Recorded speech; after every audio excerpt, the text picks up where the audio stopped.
नमस्कार, आपके साथ मैं हूं योगेश राणा। प्रधानमंत्री नरेंद्र मोदी बांग्लादेश की आज़ादी की 50वीं सालगिरह के जश्न में शामिल हुए हैं और वहां पर नरेंद्र मोदी के खिलाफ हिंसक प्रदर्शन हो गए हैं, जिनमें कई लोगों की मौत की खबर आ रही है। बांग्लादेश के बनने की कहानी हर भारतवासी को जाननी चाहिए। इंदिरा गांधी ने 13 दिन में ऐसा क्या कर दिया था कि पूरी दुनिया उसका लोहा मान गई थी। भारत के वीर जवानों ने 13 दिन में पाकिस्तान की सेना को घुटनों के बल पर ला दिया था। 1947 में भारत को आजादी मिली, लेकिन बंटवारे के साथ। भारत के साथ पाकिस्तान भी बना। दरअसल उस समय दो पाकिस्तान बने, एक पश्चिमी पाकिस्तान और दूसरा पूर्वी पाकिस्तान। यही पूर्वी पाकिस्तान बाद में बांग्लादेश बना। जब बंटवारा हुआ तो पश्चिमी पाकिस्तान की राजनीति में पंजाबी और उर्दू बोलने वालों का दबदबा था, लेकिन पूर्वी पाकिस्तान की राजनीति जो लोग करते थे वो ज्यादातर बंगाली बोलते थे। यह भाषा की लड़ाई धीरे धीरे इतनी बड़ी हो गई कि पाकिस्तान के दोनों हिस्सों के बीच एक बड़ी खाई बन गई। सत्ता पश्चिमी पाकिस्तान से चलती थी क्योंकि उनके पास इस्लामाबाद था। इस्लामाबाद पूर्वी पाकिस्तान की अनदेखी करने लगा। 1969 में सेना के जनरल या खान ने पाकिस्तान में आर्मी रूल लगा दिया और एक साल बाद चुनाव करने का ऐलान कर दिया। 1970 में एक साल बाद चुनाव हुए। इन चुनाव में शेख मुजीबुर रहमान की आवामी लीग ने पूर्वी पाकिस्तान की 162 में से 160 सीटें जीती, जबकि जुल्फिकार अली भुट्टो की पाकिस्तान पीपल्स पार्टी ने पश्चिमी पाकिस्तान की 138 में से 81 सीटों पर जीत हासिल की थी। वैसे बहुमत के हिसाब से तो रहमान की सरकार बननी चाहिए थी, लेकिन पाकिस्तान की आर्मी ने ऐसा होने नहीं दिया और सत्ता पर याह्या खान ही काबिज रहे। भुट्टो और रहमान आपस में बातचीत करते रहे, लेकिन कोई हल नहीं निकल सका। इसी समय याह्या खान ने पूर्वी पाकिस्तान में लोगों पर जुर्म ढाना शुरू कर दिया, जायजतियां करनी शुरू कर दी।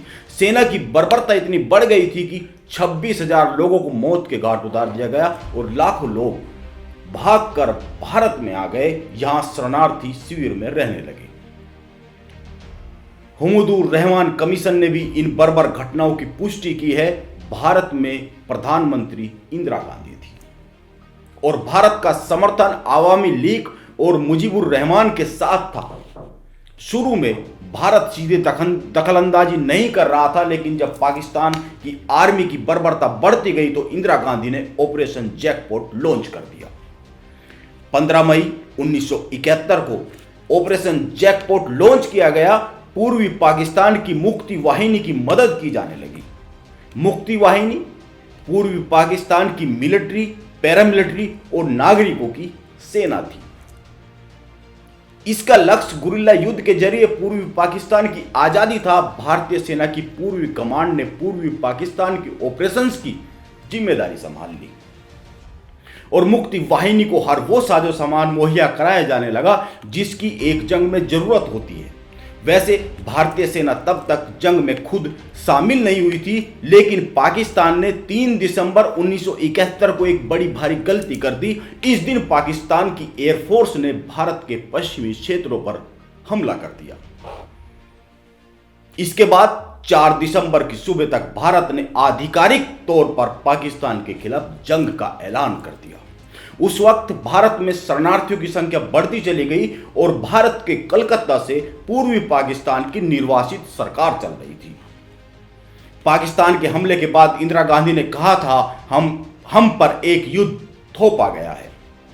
उस समय अमेरिका भारत के साथ नहीं था, लेकिन रूस भारत के साथ था।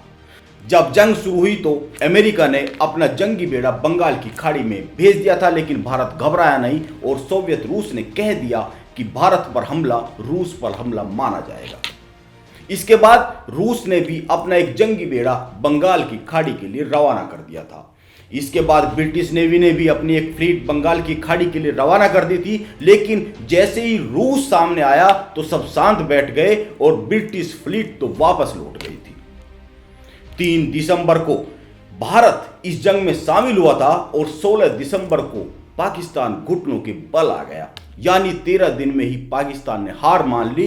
16 दिसंबर 1971 को पाकिस्तानी सेना की पूर्वी कमांड के incharge general A Khan Niazi ने ढाका में सरेंडर कर दिया। नियाजी ने अपनी सर्विस रिवॉल्वर भारतीय सेना के पूर्वी command incharge lieutenant general J S Arora को सौंपकर इंस्ट्रूमेंट ऑफ सरेंडर साइन कर दिया। यह तस्वीर आज भी भारतीय सेना के पराक्रम की गवाह है। 16 दिसंबर की शाम 5 बजे जनरल सेम मानेकशॉ ने इंदिरा गांधी को फोन करके बताया कि ढाका अब आजाद है। इसके बाद इंदिरा संसद गई और कहा ढाका अब एक आजाद देश की राजधानी है। इस तरह से पाकिस्तान के 2 हिस्सों में से एक का नाम बांग्लादेश हो गया। नमस्कार, आप बने रहे YRY18 लाइव के साथ।